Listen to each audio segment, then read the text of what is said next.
Hello दोस्तों, आप सभी का स्वागत है हमारे इस YouTube चैनल बड़ा कैरियर पर।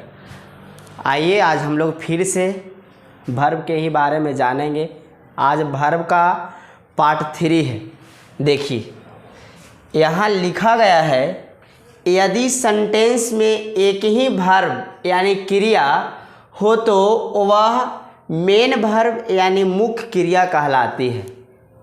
अगर हमारा दिया गया सेंटेंस में एक ही वर्ब है तब वह मेन वर्ब होगा। मेन वर्ब यानी मुख्य क्रिया उसको कहते हैं। देखिए पहला क्वेश्चन दिया गया है एग्जाम्पल के रूप में, she wrote a letter, you ask me, she is ill और आई हैव ए कार। यहाँ फर्स्ट वाला सेंटेंस में वर्ब के रूप में रोट है। इस सेंटेंस में वर्ब एक ही है तो यहाँ पे रोट हमारा मेन वर्ब हो जाएगा। मेन वर्ब को हम लोग शॉर्ट में एम भी लिख सकते हैं। फिर सेकेंड क्वेश्चन देखें, यू आस्क मी, इसमें हमारा मेन वर्ब आस्क हो जाएगा। थर्ड वाला सेंटेंस में इज हो जाएगा, यहाँ मेन वर्ब हो जाएगा। और फोर्थ वाला सेंटेंस में यहाँ हैव है, यहाँ हो जाएगा हैव हमारा मेन वर्ब। हम लोग इसमें जाने कि अगर हमारा दिए गए वाक्य में यानी सेंटेंस में एक ही को दिया रहे वर्ब तब वह मेन वर्ब कहलाता है। देखिए हम लोग आगे की ओर बढ़ते हैं। अब सेकेंड नंबर पर आते हैं। कहता है यदि सेंटेंस में दो या दो से अधिक यानी 2 और मोर देन 2 वर्ब हो तो लास्ट वाला वर्ब मेन वर्ब तथा बाकी बचा वर्ब हेल्पिंग वर्ब कहलाता है। यह कॉन्सेप्ट कहता है कि यदि सेंटेंस में 2 या 2 से अधिक वर्ब हो तो जो वर्ब का स्थान लास्ट में होगा वह हमारा वर्ब हो जाएगा मेन वर्ब और बाकी बचा वर्ब हमारा हो जाएगा हेल्पिंग वर्ब। मेन वर्ब का मतलब मुख्य क्रिया और हेल्पिंग वर्ब का मतलब सहायक क्रिया। देखिए फर्स्ट नंबर क्वेश्चन है, सी इज पेंटिंग। पेंटिंग का स्थान लास्ट में है। पेंटिंग हमारा मेन वर्ब, मेन वर्ब को हम लोग शॉर्ट में भी लिख सकते हैं और इज हमारा हो गया हेल्पिंग वर्ब। सेकेंड नंबर है, you have been running there. Running का स्थान लास्ट में है इसलिए रनिंग हमारा मेन वर्ब और बाकी बचा वर्ब हमारा हो जाएगा हेल्पिंग वर्ब। फिर आइए नेक्स्ट सेंटेंस की ओर बढ़ते हैं। She will have been dancing on the stage. यहाँ हम लोग इस सेंटेंस में देखें कि डांसिंग का स्थान लास्ट में है तो जो लास्ट में है वह हम लोग पढ़े कॉन्सेप्ट के माध्यम से कि जिसका स्थान लास्ट में है वह मेन वर्ब और बाकी बचा सब वर्ब क्या हो जाएगा हेल्पिंग वर्ब। चलिए हम लोग आगे की ओर बढ़ते हैं।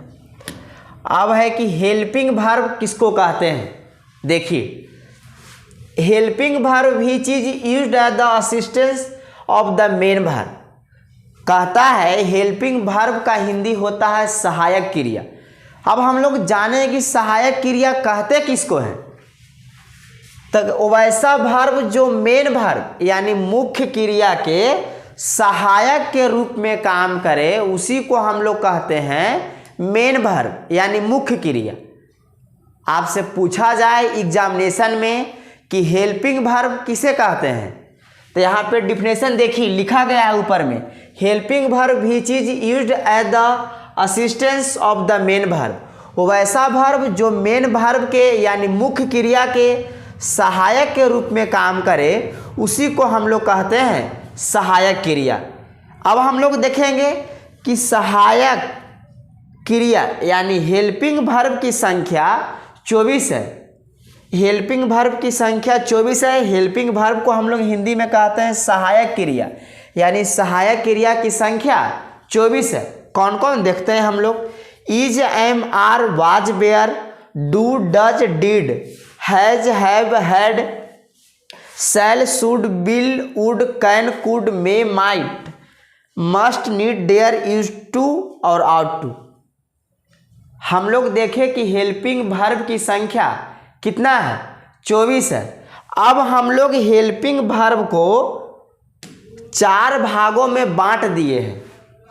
देखिए इसके पहले हम लोग पढ़े कि हेल्पिंग वर्ब की संख्या 24 होती है।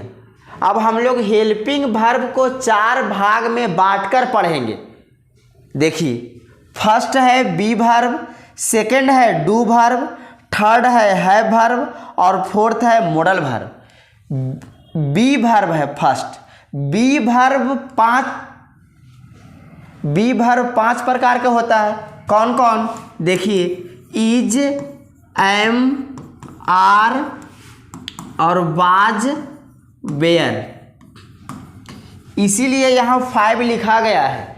5 लिखने का मतलब है कि बी वर्ब का संख्या 5 है, डू वर्ब का संख्या 3 है और हैव वर्ब का संख्या भी 3 है और मोडल वर्ब का संख्या 13 यानी 13 है। कोई दिक्कत? देखिए, डू वर्ब हम लोग जानते हैं डू, डज और डिड, ये हो गया हम लोग का। हैव वर्ब जानते हैं हैज और हैव और हैड, और बाकी जो बच गया वह सब मोडल है। मोडल वर्ब की संख्या कितना होता है? 13 होता है, यानी 13 होता है। जो हम लोग लिख दिए बी वर्ब, डू वर्ब और हैव वर्ब, और बाकी जो बच गया वो सब मोडल वर्ब है। आज तक इतना ही, फिर हम लोग मिलते हैं नेक्स्ट वीडियो में।